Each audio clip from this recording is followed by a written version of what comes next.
Welcome to the High Rise Podcast, presented by Headset, the leading data and analytics company for the cannabis industry. Welcome back to the High Rise, a laid-back, data-back conversations on all things cannabis, where we talk about cannabis MSOs, Canadian LPs, products, and market analysis through the lens of data. I am joined, as always, by Emily Paxia. Hi, everyone. Welcome to the High Rise. All right. It's my favorite day of the week, my favorite topic to talk about. So let's dive right in and talk about the latest MSO moves. I think the headline this week was Colorado and Columbia Care, or specifically Medicine Man and Columbia Care, and their acquisition. I believe it was a $42 million acquisition, some kind of mix of cash and stock. I think it's 4 locations with Medicine Man, and this comes hot off the heels of Columbia Care's Green Solution acquisition. So they're really interested in the market here. But what I think is pretty interesting, from my perspective, is that Medicine Man, for those that don't know, Medicine Man has been around for, I believe, 12 years at this point, which is a lifetime in cannabis.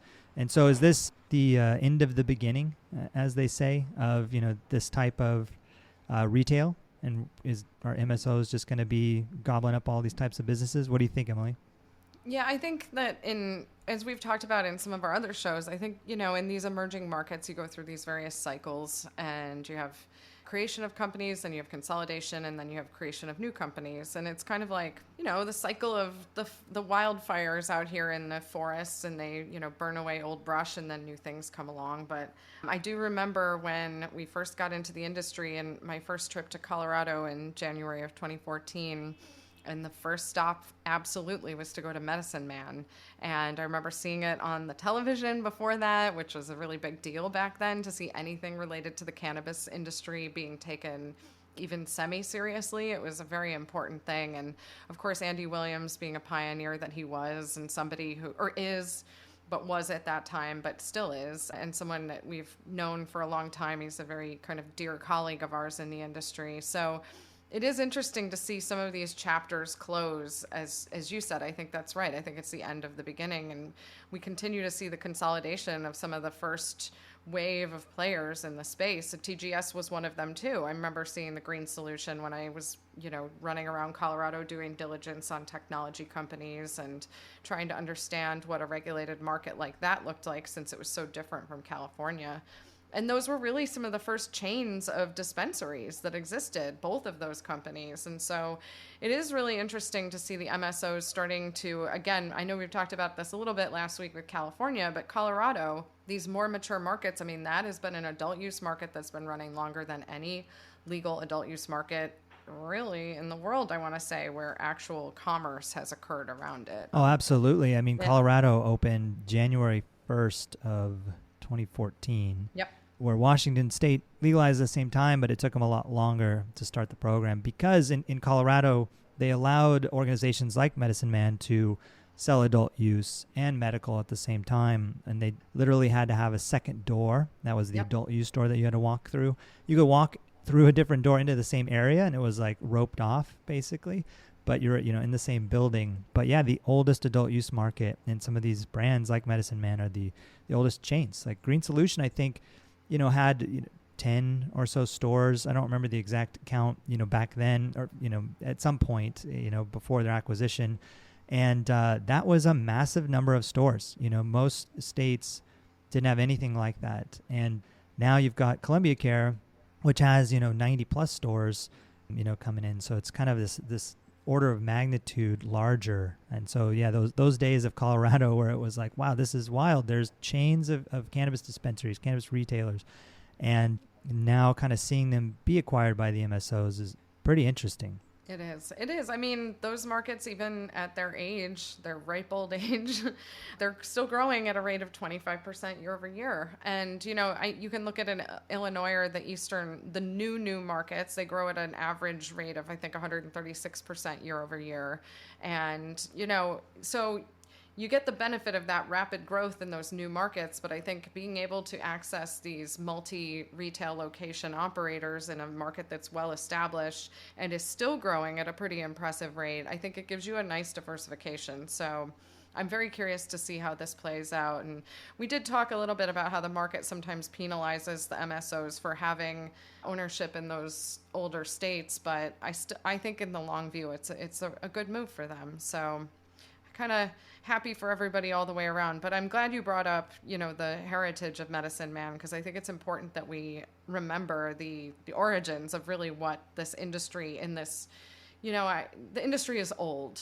It's decades and decades old, but there's kind of the modern industry, which I kind of count as starting when Colorado opened adult use. And I feel like this is the beginning of this new chapter, and now we're closing that part and we're moving on. But I don't think this means that we'll see the end of independent operators. I think there will be a ton of consolidation, and then I think there will be a whole new wave of people who want to disrupt what will become kind of the chains of cannabis nationally. So it's good. It is good. And Colorado is still a large market. You're mentioning, it's still some sizable growth.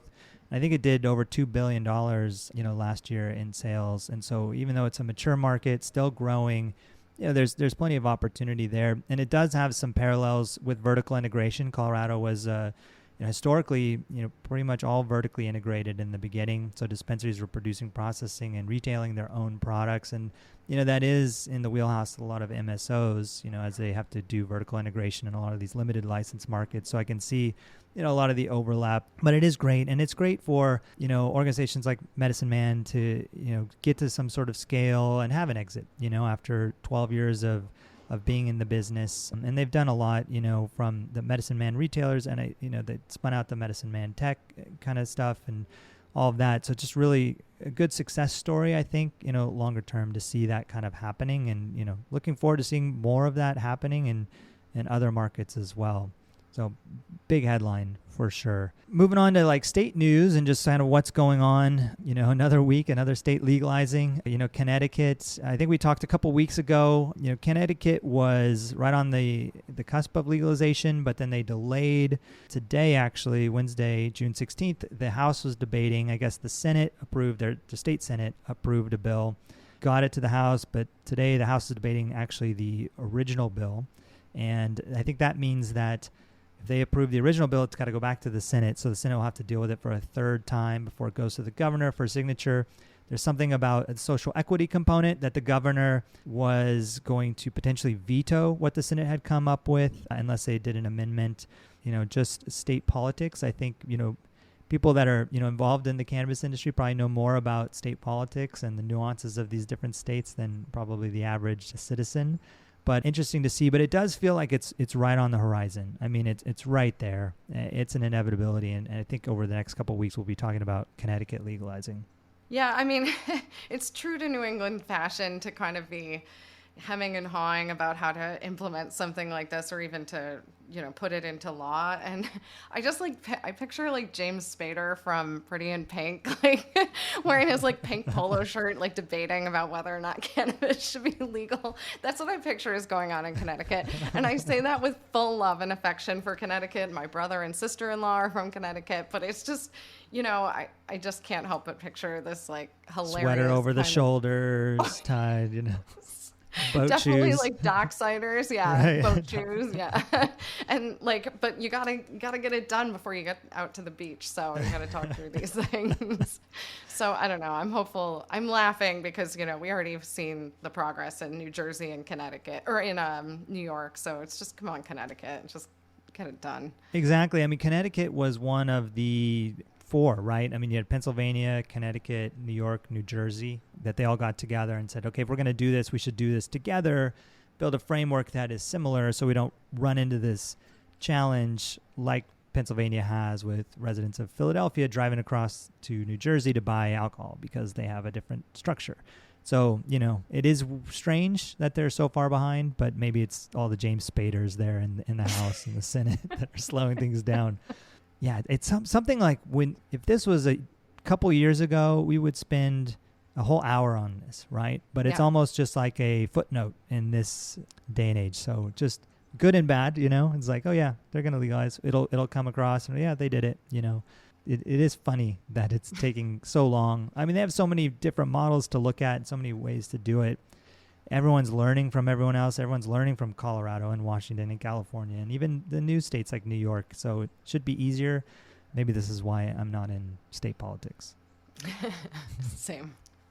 Yeah, I mean, Connecticut, it would benefit from it, and I think it would be good for, communities like Bridgeport to be able to drive a little bit more of differentiated commerce to the region, but hopefully they'll get it done. And it will benefit the people who have some of those very few licenses there. So, and right. Some of our investments do, so I'll be very happy when it happens, but right. the big ones to me are already in motion, so.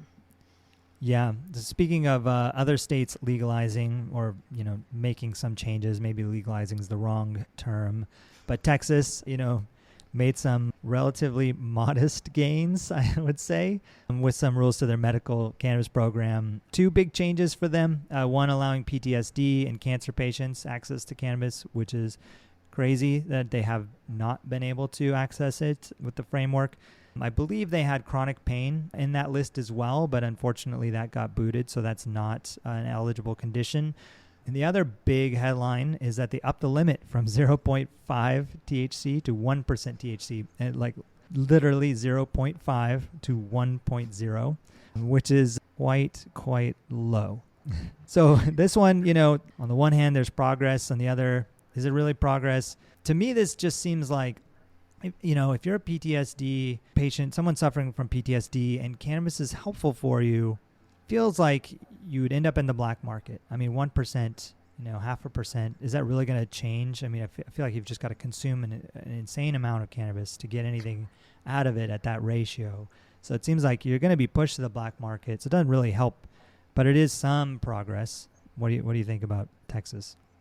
Yeah, no, I mean, when I saw those limits, all I was thinking about is I would have to spend all day consuming cannabis if I was trying to take it for medicinal purposes in that way. And it's enormously disappointing because the data around PTSD is here. I mean, Canada leaned heavily in on the PTSD program. It was back when we were original investors in Afria. That was one of the biggest things, is they were inviting the vet community in to talk through their experiences of medicating with cannabis for PTSD, and that it was really the only thing that had helped them, that didn't make them worse in many other ways. So it does make me sad that we're still talking in these crazy terms. And yes, I do think it drives it to the illicit market, because first of all, the expense to procure the amount of cannabis you would need and then to take the time to consume it, it's just impractical. And so having the illicit market still being alive and well and driving it into that place is something that seems definitely very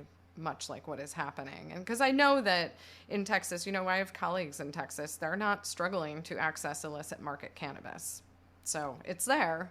They would rather not, but sure. Which is always the case with anybody who is interested in this. It's just by necessity. It's the thing I've always said, is that ordinary citizens break the law to procure cannabis in ways that they would never break the law. But it's just because it's so obscene, I think, and we all agree it's just silly at this point. And Texas is an interesting place too, because I mean, it's kind of it's a state that I believe holds near and dear, like a state rights approach and being kind of independent, and, the gun laws that just changed there. I'm surprised it hasn't gotten more of a toehold, but I haven't gotten to understand what the underlying machinations are around that yet. I know what they used to be, which was stigma, which is what it always used to be, but I'm not sure what right now is the thing that's holding it back. Yeah, no, that's a great point. Texas, well, one, it's also when we think about the cannabis industry, it's surrounded by legal markets, right? From New Mexico to Oklahoma, Louisiana, which just this week passed decriminalization for cannabis. So they're making progress there. For whatever weird reason, it's still kind of behind the times. There's this author, Lawrence Wright, and I remember a few years back, he wrote a book called God Save Texas. He's a Pulitzer Prize winning author, and I believe he's based in Austin, and he wrote, basically the main theme of the book was, like it or not, America's future runs through Texas. Like, it's a representation of future of America. And his opinion, but one of the things he touches on is like dysfunctional political system.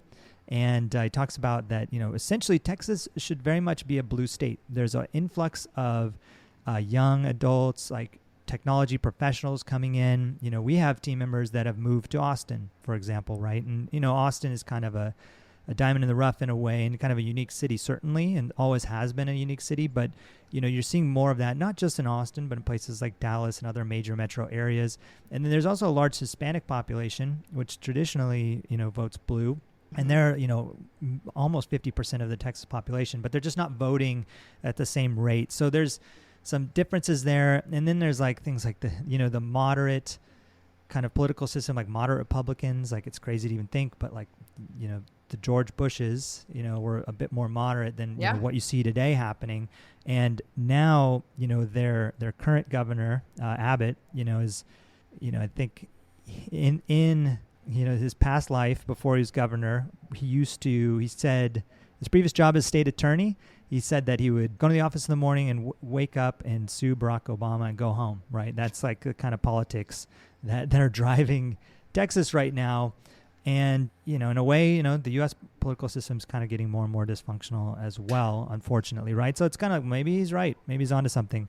But the silver lining is that there is a group that's trying to go to the people to get things changed. It's called Ground Game Texas, and I believe that cannabis legalization is one of the things that they're working to change, just going directly to the voters instead of letting the legislators drive this stuff. And maybe we will see some progress, when you take it to the voters. That's in California, where you are, that's often a lot of ways that things change, just kind of going straight to the voters. So we will see, but it's some progress, I guess, in Texas, and they can say they have a medical cannabis program, even though it's lacking. Yeah.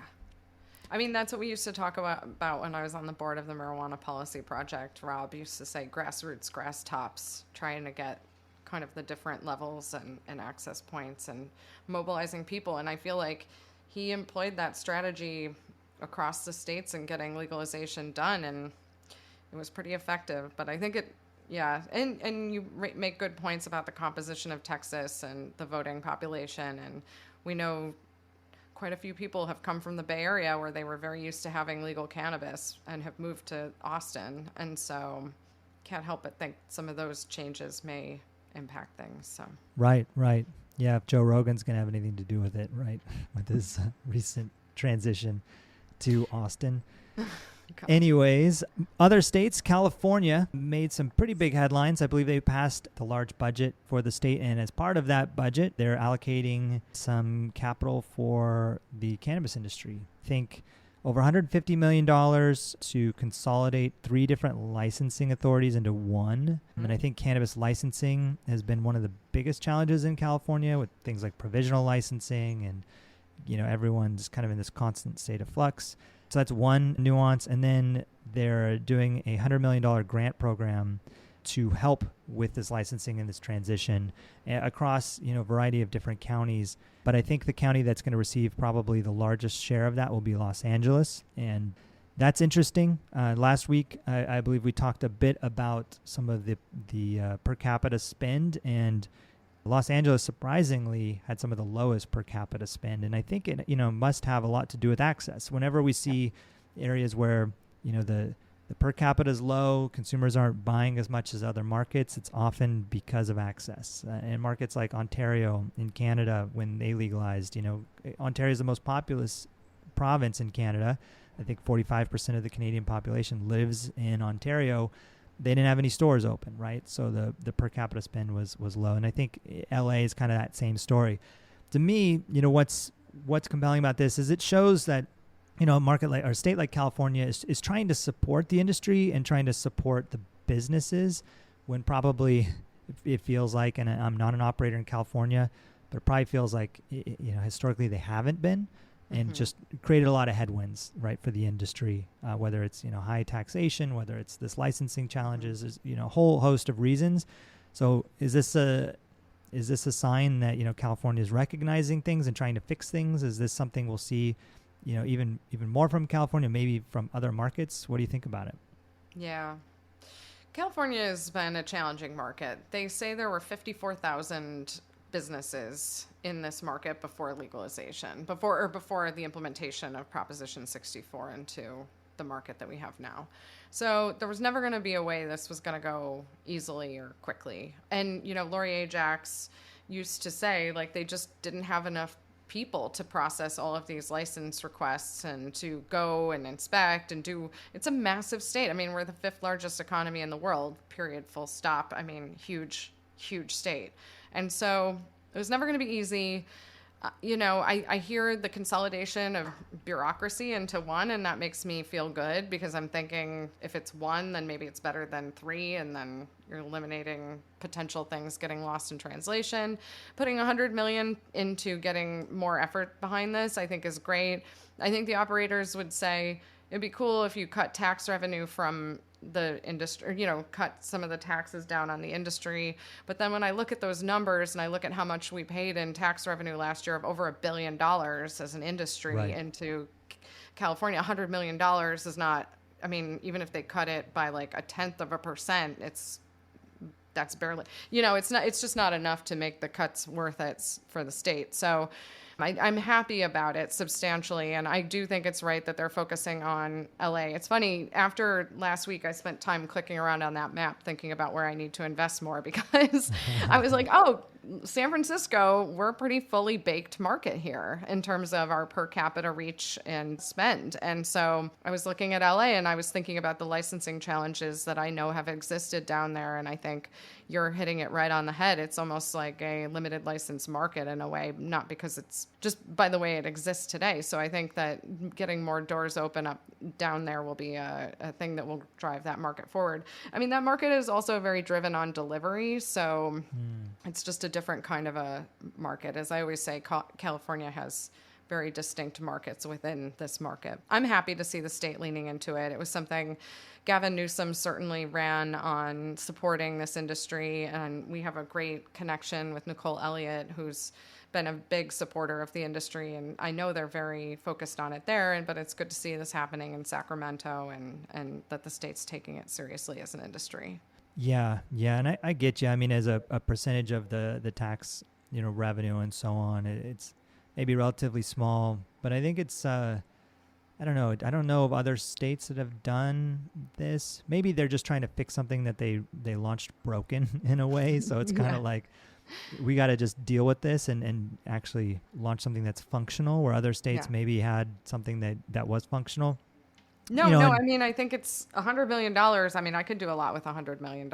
So right. I think it can move the needle. And then the consolidation. Yeah. So I'm hopeful it's efficiency and resourcing. So right. I'm hopeful.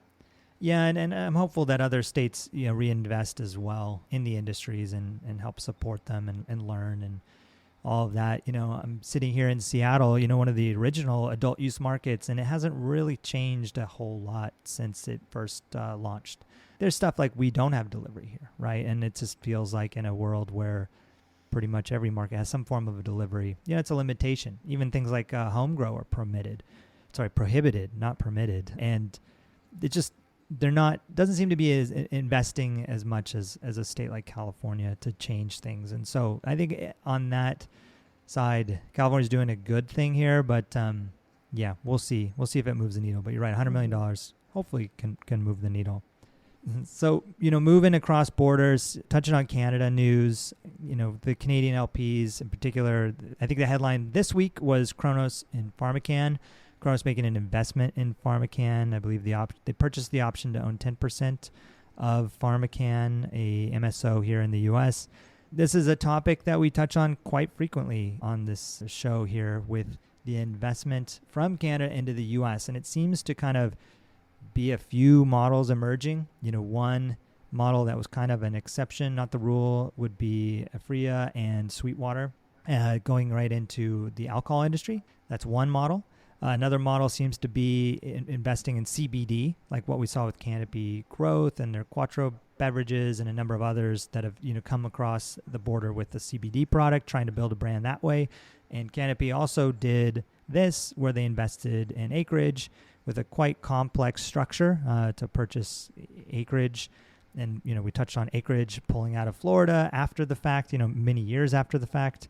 This seems to be of that model. And so is this, I don't know, I guess when you only have a handful of ways to do it, maybe this is better than nothing, but it's almost like, why wouldn't you just wait and see, in a way, right? And wait for things to open up? Or is the game of musical chairs going to be played so quickly that this is a way to put your chips on the table and know you have something? You kind of put a deposit down on something in the case of it does go. But I feel like, with federal legalization, it's what they're all, banking on, that if you knew it was coming, we're going to have enough heads up to start having these conversations. But then I guess the price might be more too at that point, right? So I don't know. It doesn't seem to have worked for Canopy yet, and they made that bet a long time ago. Interesting to see Cronos doing this. Maybe we'll see some others. Just wanted to bring it up since it is kind of a pattern that we see here. So I do think, I think you hit it all. I will say I do think they paid up for it, which is interesting, because if it's the get your position now, you would think you might pay a more modest multiple. Interesting. Yeah, I didn't catch the multiple, but yeah, if it's not a good deal, then just wait and see. So interesting to see that. But yeah, it seems like everyone is trying to do something, trying to have some bet in the U.S., hoping for some sort of legalization. The last topic I want to touch on, this is something that's, I think, been circulating for some time at this point, and we haven't really talked about it on the High Rise, and it's Delta 8, and it's this whole, gray area that seems to be happening. Some states are clamping down on it, some aren't. I know there's a lot of friction with operators that are license holders that are selling Delta 9 THC. It kind of reminds me of some of the CBD, what people wanted out of CBD, like a general consumer. Oh, I can get cannabis anywhere. It don't have to be in a state, but not realizing really what just hemp-derived CBD is. But yeah, it's also, I think it just sows too much confusion. I think, this industry is confusing already for the average consumer. Like, how many times I get asked about CBD versus THC from people that are, outside of the space, and they're looking for something maybe for pain management, for sleep, for wellness, whatever it is, right? And they're saying, well, should I get CBD? Should I go to a cannabis store? What's the difference? How do I navigate this? And now you introduce Delta 8, which is like this kind of loophole that has some component, and you're starting to see businesses lean into it. I'm starting to see service providers that are out there that aren't, directly selling it, but are, advertising or marketing it, talking about it, and kind of generating some of that interest. And I feel like it's going to end up, one, like clamp down, shut down, could be a black eye for the industry, right? It's like, what are people trying to accomplish here? And maybe that slows progress down in a way. I don't know. How do you feel about the whole thing? Yeah, I agree with you, because we've seen this a few times play out, right? So there was, to your point, CBD, which was wildly unregulated. And I remember I was living in New York for a few months during the summer when it was really kind of ramping. And I would go to any bodega in, Brooklyn may have been later at night to just, get some water to go home. But I always remember going in there and just seeing this wall of CBD products. CBD water. Yeah. And other they were CBD like products. Wildly priced, and it was super unclear what it was, but it was making claims, which we already know, especially now, was like explicitly not okay. And I just feel like whenever we do these things, then we get slapped. And look at, the CBD industry got slapped quite a bit, and it's really taken a toll on that space because nobody has clarity on how to play right in the regs, and products get ripped off of shelves periodically. But I do think people have good intentions, and it was what I was afraid of, is that CBD is beneficial to people, and so then you throw the baby out with the bathwater. And the other thing about that is, like, those products were not tested. Who knows what the hell else is in them? So it's a concern for the consumer. Then I think about what happened with vape hysteria, which was illicit market vape products with other things in them got into the market and made people feel really sick. In some cases, I guess deathly sick, but it wasn't cannabis that was the problem. It was the other things in there in an unregulated aspect of the market. Actually, that was the illicit market, but it was partially the unregulated e-cigarette vape space that was creating that same noise, but just not in cannabis. It was just all things you could inhale that were totally in the Wild West. And talk about getting slapped. I mean, you know the data from what happened on Right. vaporizers during that time, vape products during that time, and unnecessarily so. And now all this data is coming out saying that teen smoking is back up. And I mean, there's a lot of bad side effects of just these, reactions to when people push it too far. So I'm a little worried about Delta 8 because of the following. I'm hearing from people in states where cannabis is not yet legal, THC cannabis is not yet legal. They're getting these products and they usually get them through, like, a friend brought it over. And so we tried it and then I felt really weird. And I'm like, well, tell me what you mean when you felt weird. What it's telling me is there's other things in these products. And so then this legal group that's going to be putting out a study pulled a bunch of these Delta 8 products and got them lab tested. Some of these Delta 8 products have Delta 9 THC in them in markets where they're not supposed to. So this is the kind of thing that, to me, as we're trying to move regulation forward, to your point, this could be a bad look for the industry. So I think it's like one of those things, and I see some big groups, jumping in on this trend or fad, but I'm just like, is it worth it? Is it worth it to test the limits of this billion-dollar U.S. market? If we're just talking in the context of the U.S., is it worth it to test that just to be able to get this weird product out there and have it untested and have consumers not really know what they're expecting, which takes us back to the illicit market product anyway. So I'm concerned about it. Yeah, I think for good reason. All those reasons you pointed out are good reason to be concerned about it. Yeah. And this is not the first time we've seen something like this, with the parallels to the crazy heady days of CBD and everything, right? And coffee, you name it, like you get CBD and everything. And not to downplay, like it does help some people, but the problem is without frameworks for it, it just causes challenges. And it's just not great. There's better ways to do it. I know we're trying to push things forward. Maybe there's a place for Delta 8 in a regulated market, right? And it's like maybe like mini cannabinoids out there, like maybe it's something that's interesting, but like let's do it the right way instead of just like chasing an opportunity. Because I live in Texas and I can only get 1% THC, so I'm going to mail order this Delta 8 from wherever. And maybe it's cut with something. And you're absolutely right about the vape data. I mean, we did see a significant hit in legal markets on vape sales, right? Because people were scared. Like, well, if I have this, people are dying. And then that bleeds over and just slows things down when we're trying to move things forward and speed things up.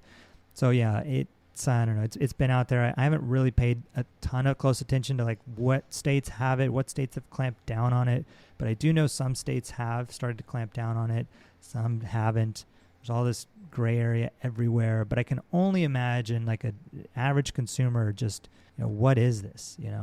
Is this good for me? Is this bad for me? Should I try it? And then, the kids out there that maybe can get access to this, like that's not good for sure. If you're teenager and you're curious, you'd be like, oh, I can just order this and it's like CBD, whatever. There's no regulation. That's not good either. So let's hope that, things turn out better and like we can all learn and not go down this path. But I think people have already gone down this path and, hopefully it doesn't end terribly for all of us. No, I mean, could you just imagine if Kevin Savick got his hands on some of this stuff and to your exact point, just starts shouting. All you have to do is start shouting the kids. And then everybody goes bananas, and then we've got a Senate committee hearing. No, I don't know.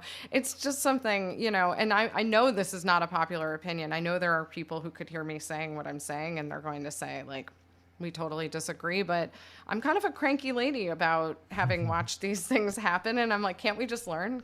Why can't we have nice things? Oh, because we don't learn. Right. We keep repeating the same things. So let's just focus on what's working and keep growing this industry. I mean, I don't know. I'm not mad at 136% year-over-year growth rate. Right.